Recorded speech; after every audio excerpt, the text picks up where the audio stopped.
Disruption is always good for competition, and that's exactly what Kia did with the car-ends and even Renault with the Triber in the MPV segment. The move has prompted the segment leader to go back to the drawing board and rethink its strategy. After having been in the market for 3 years and having sold 1 lakh units, the XL6 had to undergo a change, and that's where the facelift comes in. And yes, it's here. But before we tell you more about that, click on the subscribe icon and of course hit the bell icon so that you will be notified on all the new automotive content that we put out. Right, let's get back to the design of the car. Now, not a lot has changed in terms of design. The dimensions remain the same, but new elements on the front grille like this X-bar shaped chrome that you see just connects both the DRLs. Now, this was always a part of the XL6. The earlier version too had it, but in this one it looks a bit more prominent, and that's great. There's a bit of added muscle as well, so it looks muscular. The tires are 16 inches now, so it sits well, and the roof rails add a new dimension because now it just shows an increase in height. Beyond all of that, you have the rear as well. Now the rear is also similar to what you had earlier, but these tail lamps with the smoky elements on it add a new dimension. And though we think that it looks close to a Volvo, it stands out. So does the floating roof and a lot other elements that it has. Now these might look like small changes, but the bigger changes are on the inside, and my colleague Pratik will take you through them all. Well, most definitely, Ameya. The cabin has more prominent changes than the exterior, and the first thing that you get is the upmarket feel that Maruti has given to the XL6 with this stone finish on the dashboard with chrome inserts. Certainly livens things up on the inside. You also get this new 7-inch touchscreen infotainment, but there are two things that has irked us honestly, and the first part is the fact that Maruti has a larger 9-inch system as well at their disposal, and we've even seen that system on the new Baleno. So we couldn't think of any other reason why Maruti wouldn't want to offer that with this flagship Nexa product. The other problem that we have with the infotainment system is that the base variant doesn't get it. It's only offered with the Alpha and the Alpha Plus. The base variant in fact gets the Smart Play Studio, which is offered with the Wagoner and the Espresso. I mean, considering this is the upmarket and the more premium product, we feel that the 9-inch Smart Pro Studio should have been a standard feature. Apart from this, you also get Android Auto and Apple CarPlay. However, there is no wireless charging, nor is there wireless feature for the connectivity. Speaking of connectivity, we also get Suzuki Connect with 40 plus features, but we will get to that part as well. But before that, we do want to talk about one more feature that we get is the ventilated seats, but that is only restricted for the front row passengers. What Maruti could have done is offered a segment first feature for the second row as well. I mean, ventilated seats for the second row could have been a major boost for the company. What do you think, Ameya? Couldn't agree with you more, but it's not necessary to have them either. You get a decent amount of room here. It's just as spacious as it was before, so you get decent knee room, good enough shoulder room, and good headroom too. And this large glass area actually brings in a sense of airiness to the cabin.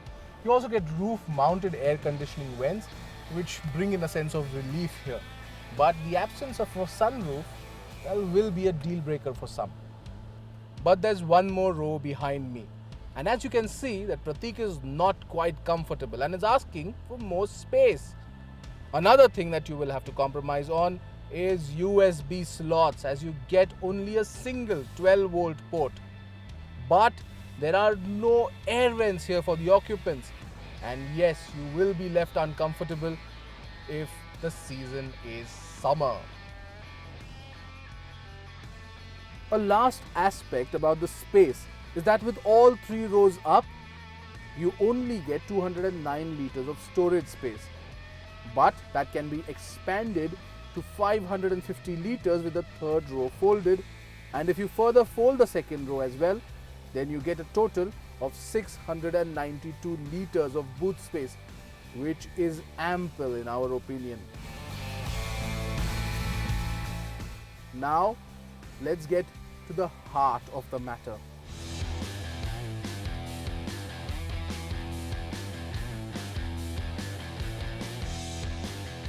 Perhaps the biggest change in the XL6 is that 1.5 litre engine is a new K15C engine with dual jet.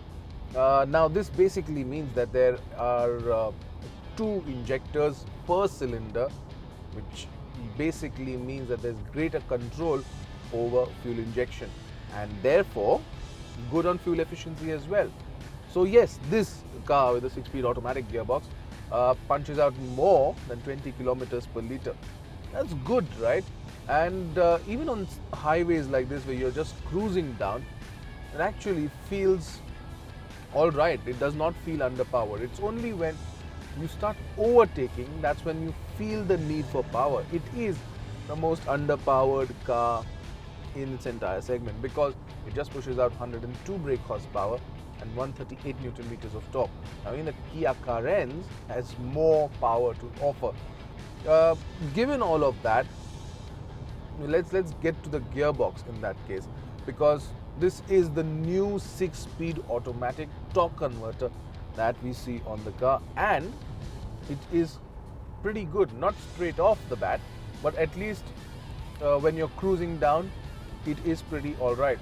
But you feel the lag of power when you want to overtake. However, there are paddle shifters given here, and they're pretty good when it comes to reaction time, and that's great for this car because then you can overtake and always have power at your disposal. That's a good thing. Now, the other thing I wanted to talk about is the refinement of that engine. Well, you know what? If I put it in drive mode and just push the throttle, there's that strong engine noise that you feel, and it doesn't go away till it reaches 6,000 RPM. So, you know what? We wished and it would have been a little more refined, and especially NVH levels in the car would have been in check.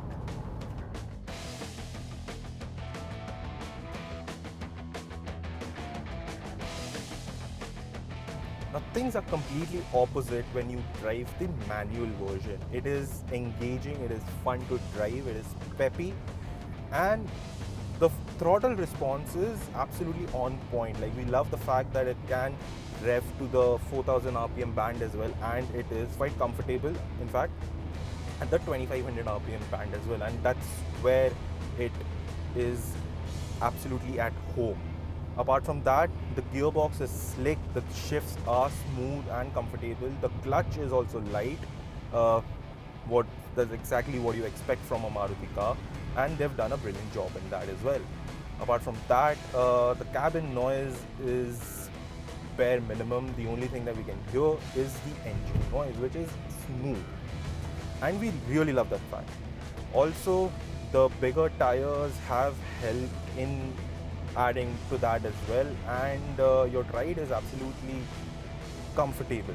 Even on highways, you feel absolutely at home, but the only fact is that between your fifth gear, if you're at a higher speed, and there is a slightly lag that is not enjoyable, but once you downshift and pull it up to the 3000 RPM mark, then things are getting better.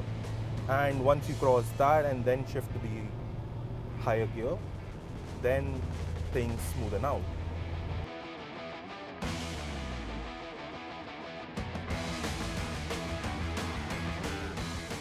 Now, on the ride and handling front, there's a lot to say because it feels a little bit different than the XL6 before. And that is because there's a lot of work done on the suspension, and of course the tires have been upgraded. They're 16-inch tires. So, you know what?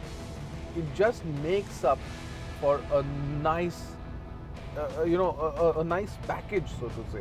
Even the bumps on the road that we faced are taken in its stride. Even some of the roads that we took, some patchy roads that we took where work was going on, it did pretty well, and it does not disturb the occupants inside the cabin, and that's that's the need of the hour, because at any point in time this car will seat 6 people. It is a family car and you don't want your family to be disturbed. So yes, a great job done on the ride and handling, and definitely, you know what, it feels better now.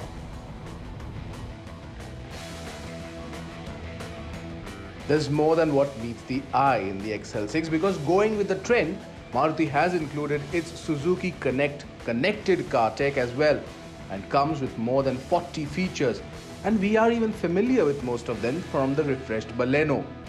Nevertheless, turning the ignition on, switching the air conditioning, checking on fuel levels and more such features can be now accessed via your smartphone. However, these features are limited to the automatic version only, which is a big miss again. It also gets Amazon Alexa connectivity. However, we could not try it pretty well because of connectivity issues. Now you might think we'll come to the verdict, but no. There's one more department that we would like to talk about, and that's safety. Now, on the safety front, there is ABS with EBD and brake assist as standard, as are the ISOFIX child anchorages on the second row, and of course seatbelt pretensioners as well.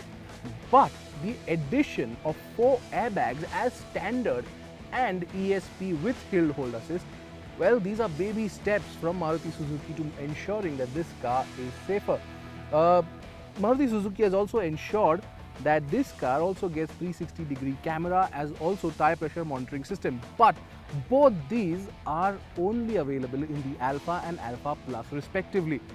Having said all of that, we still think more could be done, because the addition of 6 airbags could certainly have made the life of the occupants more safer, but that has not been done. So we wait for Maruti Suzuki to maybe ensure that is done soon.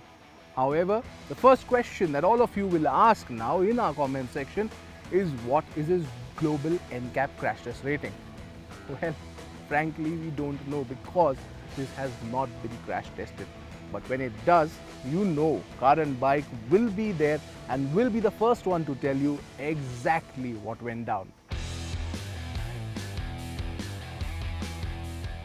Maruti Suzuki launched the refresh XL6 at a starting price of 11,29,000 rupees. While these are stellar prices when compared to the Hyundai Alcazar, Toyota Innova Crysta and even the Mahindra Marazzo, the obvious comparison you will make is with the newly launched Kia Carens. And this is where we feel Maruti faces a challenge, because the XL6 is almost a lakh expensive than the entry-level Carens. But do factor in 2 things, that the Carens comes with both petrol and diesel as well as manual and automatic gearbox, whereas this, the XL6, comes only with a single petrol unit. Not having a diesel version with the XL6, especially in this highly competitive segment, is, according to us, a lost opportunity for the segment leader. A new engine, a new gearbox, enhanced features, connected car tech, and even improved ride and handling makes the XL6 a worthy purchase. So yes, you can put your money on this car.